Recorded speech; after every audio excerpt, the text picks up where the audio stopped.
남성이 있었는데 도시락을 싸가지고 가서 도시락을 까고 동료 직원하고 같이 먹었습니다. 이제 열어보고 나서 내가 싫어하는 치즈 샌드위치네 하면서 먹습니다. 다음날 또 동료하고 점심을 먹는데 도시락을 까니까 또 치즈 샌드위치입니다. 내가 진짜 싫어하는데 또 치즈 샌드위치네.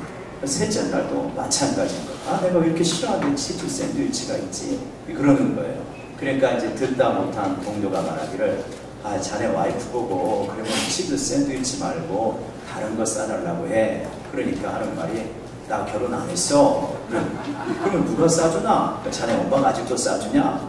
그러니까 아니 내가 싸. 그랬다라고 하는 이야기가 있습니다. 누가 고통을 자초하고 있는 것입니까? 자기가 고통을 초래하고 있는 것이죠.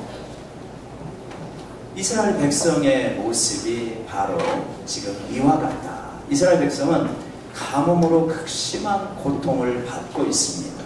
그런데 이것이 누가 가뭄을 가져다 준 것이냐? 자연재해냐? 성경은 그렇지 않다. 인재다라고 이렇게 말합니다. 하나님을 떠나고 우상을 숭배하는 이스라엘 백성이 자초하고 있는 고통, 그것이 가뭄인 것이죠. 그런데 오늘 우리가 묵상하는 말씀은 열왕기상 18장 16절부터 이렇게 사실 시작되는 것인데, 엘리야가 이 아합 앞에서 앞으로 내 말이 없으면 비가 오지 않을 것이다, 그렇게 선포하지 않았습니까? 그러니까 이 비가 오지 않은데 무려 3년 6개월 동안 비가 오지 않습니다. 그러니까 아합이 엘리야를 찾아다니네요. 엘리야를 잡아와라. 엘리야가 말하고 저주해서 비가 오지 않으니까 엘리야만 잡아와서 감옥에 가두고 말을 바꾸게 하면은 비가 올 것이다, 이렇게 착각을 하고 있는 것이죠. 그래서 엘리야를 막 찾아다닙니다. 그러다가 이제 엘리야를 만나게 되었을 때 아합이 그러죠.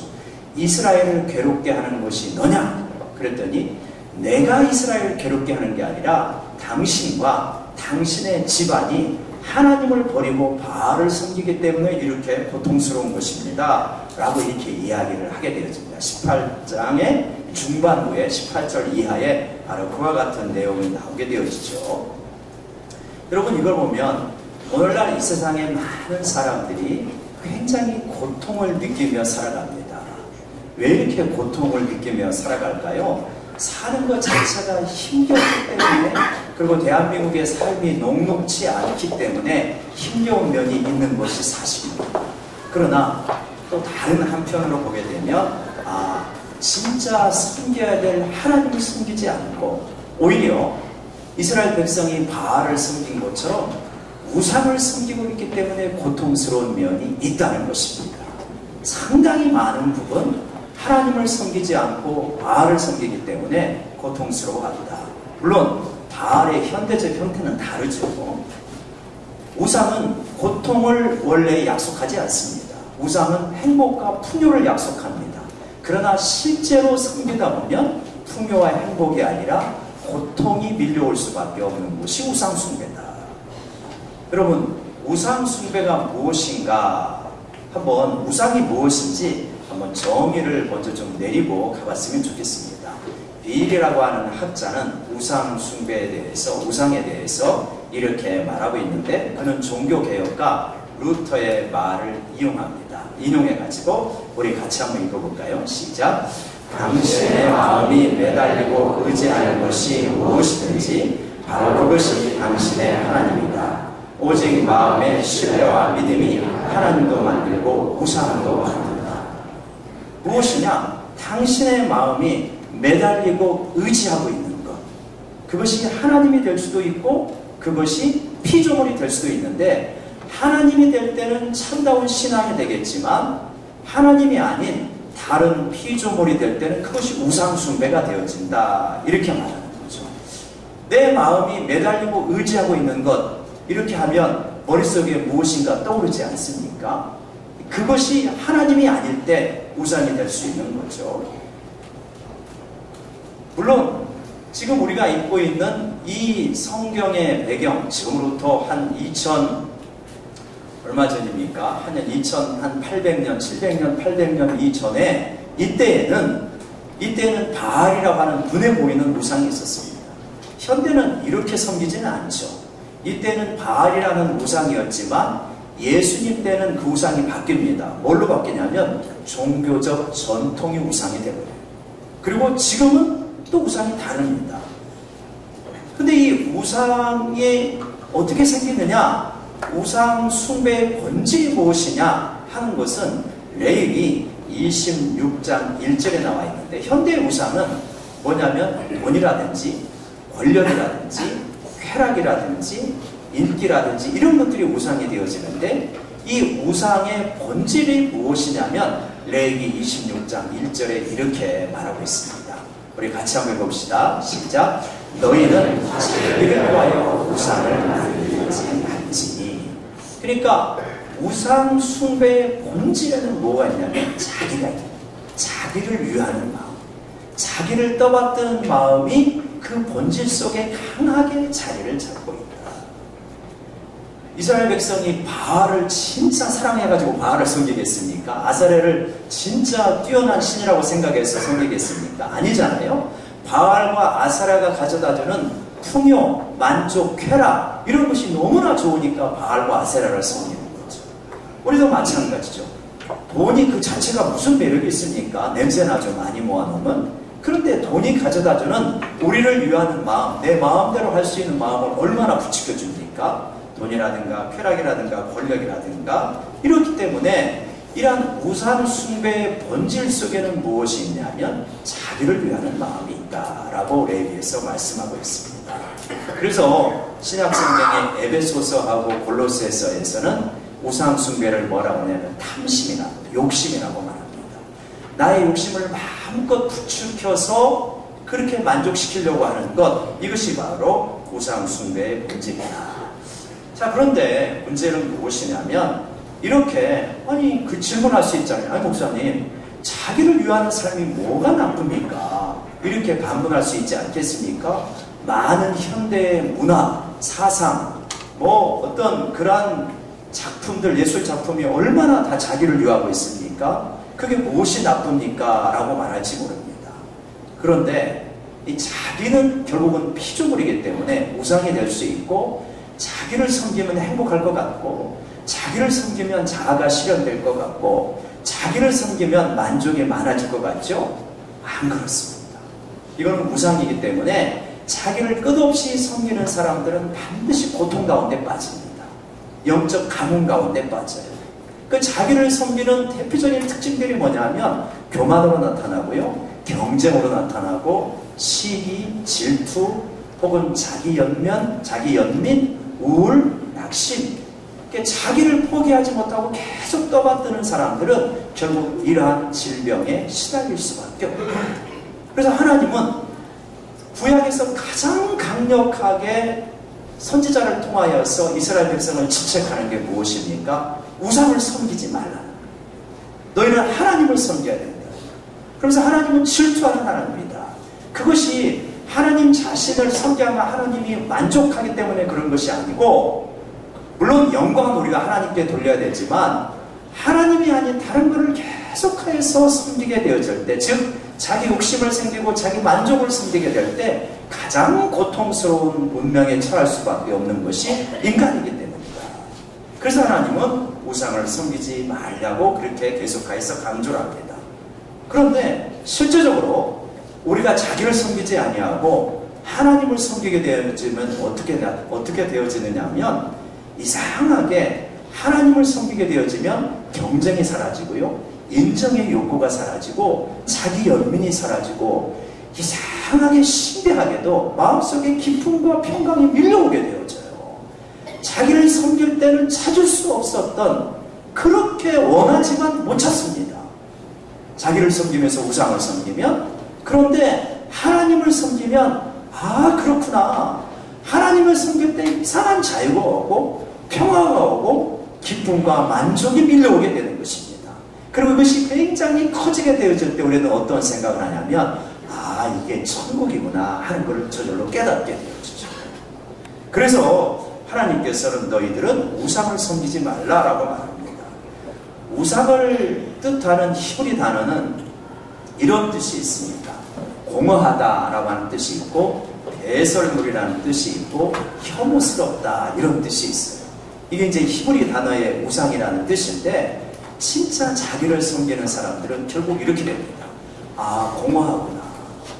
참 내가 헛된 것을 섬겼구나. 배설물 같은 삶을 살아가고 있겠구나. 그래서 나의 삶이 황폐되어지는 것을 느끼게 돼요. 그러니까 자기를 극단적으로 섬기는 사람들은 굉장히 미워지게 되어 있습니다. 자, 이것이 우상숭배의 본질입니다. 모습입니다.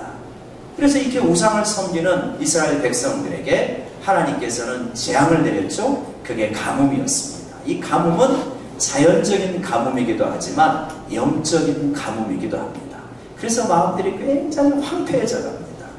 이러한 이스라엘 백성들을 하나님께서 내버려 두신 것이 아니라 긍휼히 여기십니다. 그래서 엘리야 선지자를 보냅니다.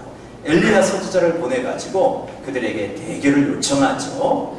그러면서 엘리야 선지자를 보내는 까닭은 무엇이냐면, 너희 그렇게 우상을 섬기다가는 가뭄으로 그치지 않는다. 그러다 어디까지 나가는 거냐? 나라가 망하는 경지까지 나간다. 이게 하나님의 경고입니다. 수많은 선지자가 와서 이러한 경고를 합니다. 그런데도 이스라엘 백성이 안 듣습니다. 그러니까 하나님께서 엘리야를 통하여서, 자, 너희들 한번 내기를 해보자. 너희가 섬기는 바알이 진짜냐 아니면 여호와 하나님이 진짜냐, 한번 내기를 해보자. 진검승부를 요청하십니다. 그래서 진검승부를 요청하여서 누가 진짜 하늘에서 불을 내리는지 대결해보자는 것입니다. 오죽 하나님께서 답답하시면 이렇게 하셨을까 하는 것을 생각하게 되어지죠. 여러분, 이러한 하나님의 진검승부 요청, 이 대결을 한번 해보자라고 하는 것이 이스라엘 백성을 향한 하나님의 사랑이다. 여러분, 오늘이 우리가 추수감사절인데 지난 6개월 동안의 삶을 되돌아보면서 우리가 감사할 게 많이 있습니다. 그런데 감사할 게 많이 있지만 진짜 잘 안 되어지고 어려워져도 여러분, 우리가 감사할 수 있기를 원합니다. 그래서 이스라엘 백성 가운데 가뭄이 온 게 고통스럽잖아요. 우리가 지금 비가 오고 비가 왔는데 이게 너무 고맙습니다. 비를 보면서 이렇게 감사할 때가 별로 없었어요. 왜냐하면 너무나 가물었기 때문에. 근데 이 정도 가문 게 아니고 3년 6개월 동안 가물었다고 생각해 보십시오. 얼마나 힘들겠습니까? 그런데 이 가뭄이 힘든 것이긴 하지만 하나님의 긍휼이 그 속에 있는 거예요.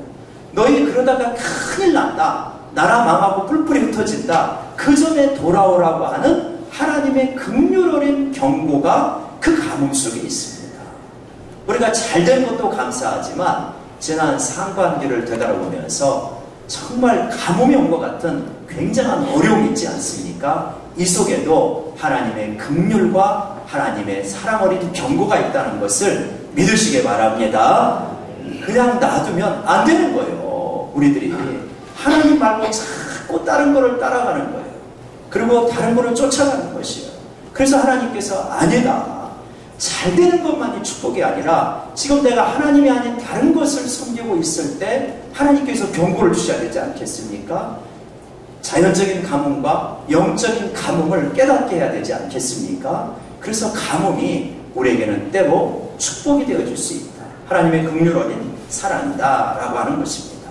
오히려 진짜 무서운 것이 무엇이냐? 하나님을 떠나 있는데 하나님이 아닌 세상과 자아와 물질과 이런 것들을 섬기고 있는데 너무나 일이 잘 되는 거예요. 아무런 걱정거리가 없는 거예요. 마음이 어떻습니까? 좀 불안해지기 시작합니다. 하나님이 나를 포기하셨나? 이런 생각까지 드는 거예요. 오히려 하나님을 떠나 있는데 어떤 일이 생기고 아픔이 생기고 고통이 생기고 힘든 일이 생기면, 그러면 그렇지, 내가 한 대 얻어 터질 줄 알았다, 이런 마음이 들면서 오히려 안심이 되어지는 것입니다. 여러분, 하나님께서 이스라엘 백성을 이제 부릅니다. 불러서 대결을 하자는 거예요. 자, 송아지 한 마리씩 잡자. 그리고 나무 위에다가 송아지를 각을 떠서 놓고 진짜 신이 누구인지 한번 대결을 해보자. 그래서 바알과 아세라 선지자 850명이 와가지고 별별 다 소리를 치고 고함을 치고 노래를 부르고 꽹과를 치고 별별 일을 다 해도 불이 내리겠습니까? 불티 하나도 안 내리는 것입니다. 그러자 이제 엘리야가 이스라엘 백성들에게 말합니다. 자, 너희들은 이 속에다가 물을 다 가득 부어라. 물을 다 가득 부어가지고 도저히 불이 그냥 일어날 수 없을 정도까지 물을 가득 부어라. 그리고 하나님 앞에 기도하는데 그 전에 엘리야가 이렇게 말하죠. 우리 한번 너희가 어느 때까지 해서 그 말씀 한번 보시겠습니까? 우리 같이 한번 읽읍시다. 시작. 너희가 어느 때까지 불 사이에서 머뭇머뭇하겠느냐. 여호와가 만일 하나님이면 그를 따르고 바알이 만일 하나님이면 그를 따르시리라. 대기를 요청하면서 머뭇머뭇거리는 이스라엘 백성을 향해서 너희는 언제까지 머뭇머뭇하려겠느냐. 진짜 바알을 섬기겠느냐 아니면 하나님을 섬기겠느냐 선택하라는 거예요. 여러분 성경에는 구약부터 시작해서 신약까지 선택해야 된다고 하는 것을 굉장히 많이 강조를 합니다. 하나님을 선택할 것이냐 아니면 세상을 선택할 것이냐, 하나님을 선택할 것이냐 바알을 선택할 것이냐, 이런 부분에 대해서 선택을 결단을 촉구하는 장면이 굉장히 많이 나와요. 신명기 30장에 보면 모세가 이스라엘 백성에게 이렇게 말하는 장면이 나옵니다. 우리 같이 한번 읽읍시다. 시작. 보라, 내가 오늘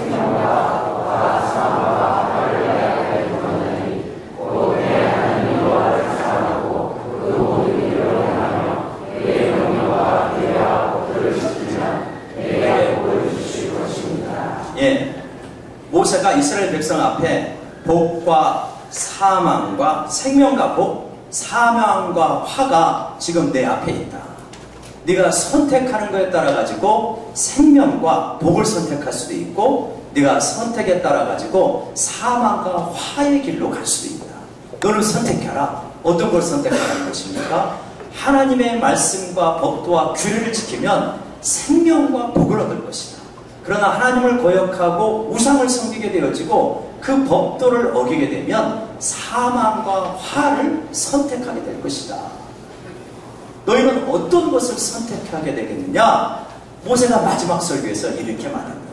그런가 하면 여호수아서 24장에서 여호수아도 마지막 자기의 설교에서 이렇게 말을 하게 되죠. 여호수아서 24장, 다음 거요. 여호수아서 24장, 우리 같이 한번 읽읍시다. 시작. 만일 여호와를 섬기는 것이 너희에게 좋지 않게 보이거든 너희 조상들이 강 저쪽에서 섬기던 신들이든지 또는 너희가 거주하는 땅에 있는 아무리 족속의 신들이든지 너희가 섬길 자를 오늘 택하라. 오직 나와 내 집은 여호와를 섬기겠노라. 그러니까 너희가 오늘 택해라. 자, 이 땅의 신, 아무리 사람의 신이든지 요단강 저쪽 편의 신이든지 너희가 이쪽 신을 택할 거냐 아니면 여호와를 택할 것이냐. 오늘 선택해라. 나와 내 집은 오직 여호와를 섬기겠노라. 이러한 결단을 촉구하게 되었습니다. 그뿐만이 아닙니다. 예수님께서도 그렇게 말하죠. 예수님께서 누가복음 9장 62절에서 같이 한번 읽읍시다. 시작. 예수께서 이르시되 손에 징계를 잡고 뒤를 돌아보는 자는 하나님의 나라에 합당하지 아니하니라 하시니라.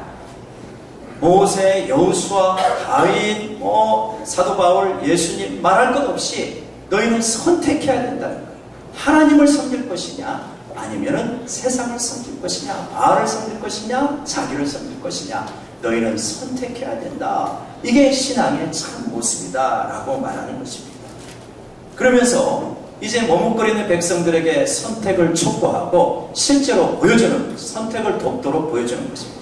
불을 내리도록. 그러자 불이 어떻게 됩니까? 불이 이제 이 바알이나 아세라에게 아무리 기도를 하고 뭘 한다 할지라도 불은 전혀 내리지 않았고, 하나님께 기도했을 때 하나님께서 실제로 불을 내려주시고 송아지와 나무와 또랑에 있는 물까지 다 말라버리게 합니다. 하나님은 어떤 분이시냐? 실제로 하늘에서 불을 내려주시는 분이 하나님이신 줄로 믿습니다. 여러분, 하나님은 어떤 분이시라고요? 실제로 하늘에서 불을 내려주십니다. 여러분 이 말씀을 문자적으로 믿습니까? 예, 저희들은 문자적으로 하늘에서 불이 내려왔다고 하는 것을 믿습니다. 여러분 그렇다면 이것이 오늘 우리에게 주시는 메시지가 무엇인가? 바로 이런 것입니다. 하늘에서 실제로 불을 내려주시는 하나님은 오늘 우리의 삶 속에 실제로 불을 내려주실 수 있는 분, 나의 삶을 변화시킬 수 있고 나의 문제를 능히 해결해 줄 수 있는 분이 우리 하나님이시다. 하늘에서 불을 내려주시는 분이, 그래서 우리에게 구원을 주시는 분이 우리의 실제의 삶의 어려움은 전혀 해결할 수 없는 분이겠습니까? 말이 안 되잖아요. 하나님은 실제로 불을 내려줄 수 있는 분입니다. 우리가 예수님을 믿어서 구원을 얻습니다. 그 말은 무슨 말이냐면 우리의 실제 문제에서 하나님의 도우심으로 너끈하게 살아갈 수 있다. 우리들이 왜 그렇게 자기를 부인하고 자기를 내려놓는 것이 어려운가? 그러면서 자기를 계속해서 위하는 삶을 살아갑니까? 불안해서 그렇습니다. 내 인생을 내가 챙기지 않으면 누가 챙기겠느냐? 그래서 너무 불안한 것입니다. 그래서 내가 계획 세우고 내가 다 계산하고 그냥 이 모든 어떤 준비를 다 해야만 겨우 안심할까 말까, 그러면서 끊임없이 염려합니다. 왜 그러냐? 하나님을 제대로 붙잡지 않기 때문에.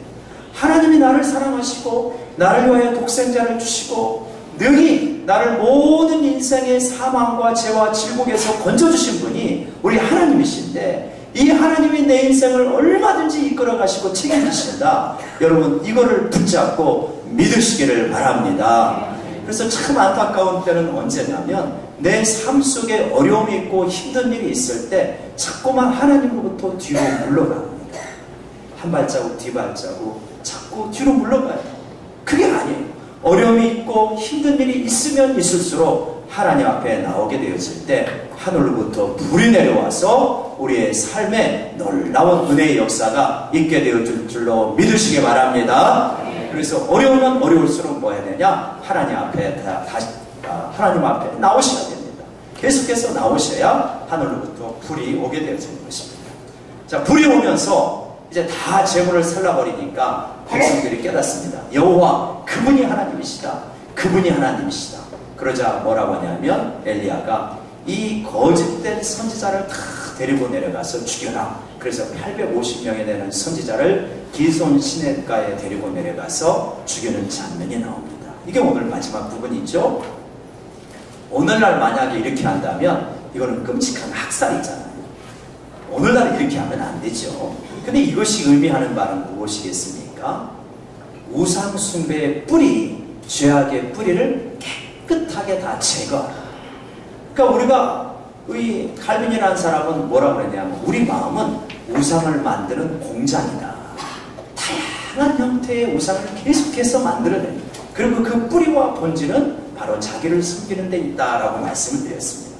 그래서 다양한 형태로 우상이 나오게 되었습니다.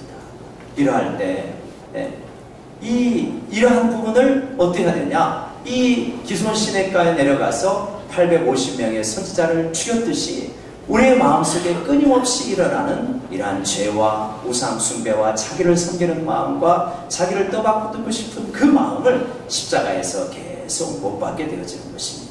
그러할 때 어떻게 되어지냐? 진정한 하나님을 섬기는 신앙이 회복되어지는 것입니다. 여러분, 많은 현대인들은 이 자기를 섬기며 살아가고 있는 것 같습니다.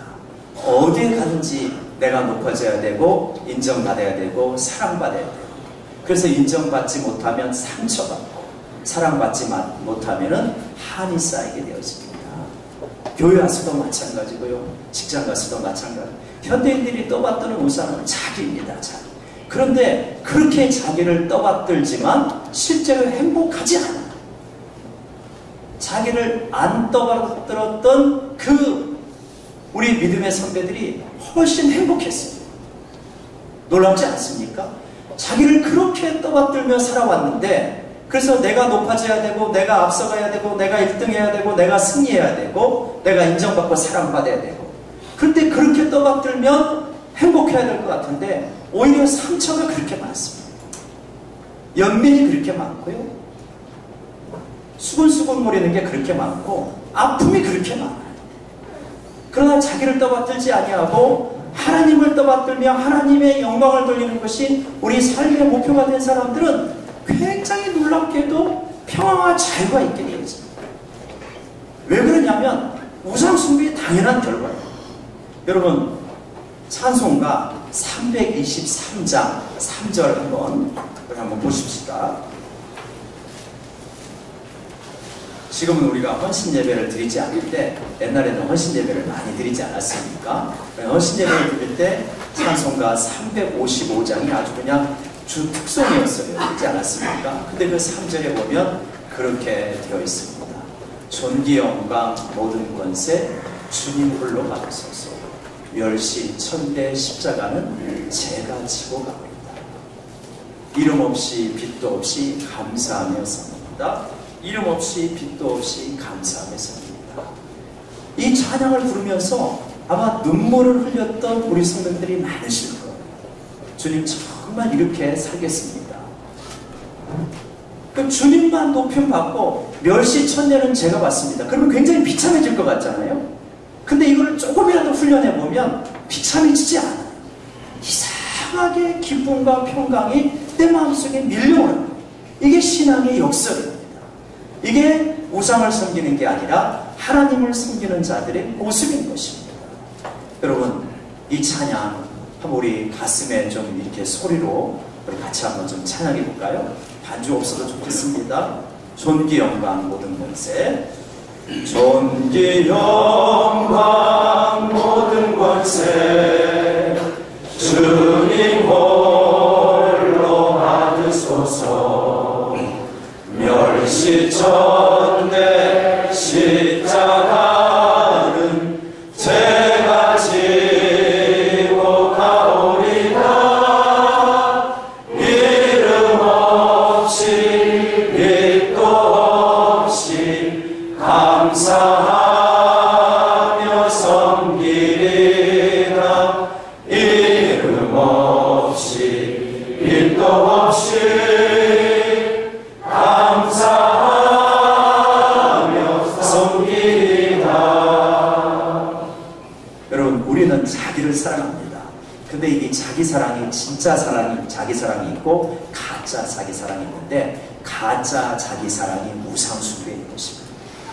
우상을 섬기면 자기가 진짜 풍요로워지고 행복해질 것 같은데 굉장히 고통스러워집니다. 진짜 자기 사랑은 뭐냐면 하나님을 사랑합니다. 하나님을 섬기면은 나는 없어지는 것 같은데 내가 진짜 생기는 겁니다. 하나님을 섬기면 내가 낮아지는 것 같은데 진짜 높아지는 거예요. 하나님을 섬기면 내가 가난해지는 것 같은데 진짜 풍요로워지는 거예요. 하나님을 섬기면 이 세상에서 뒤떨어지는 것 같은데 이 세상에서 가장 앞서가는 사람이 이상하게 되어지는 거예요. 이게 놀라운 역설인 것입니다. 진정한 자기 사랑은 무엇인가? 진정한 자기 존중은 무엇인가? 진정으로 자기를 위하는 길은 무엇인가? 하나님을 섬기는 것이다. 우상이 아닌 하나님을 섬기게 될 때 여러분 놀라운 하나님께 영광을 돌리게 될 때 하나님께서 우리 마음속에 천국을 주신다는 것을 놀랍게 경험하시는 우리 모두가 되시기를 바랍니다. 하나님을 섬길 것인가? 세상을 섬길 것인가? 하나님을 섬길 것인가? 바알을 섬길 것인가? 하나님을 섬길 것인가? 자기 욕심을 섬길 것인가? 우리는 결단해야 되는 것입니다. 이것이 참된 신앙인의 모습입니다. 기도하겠습니다.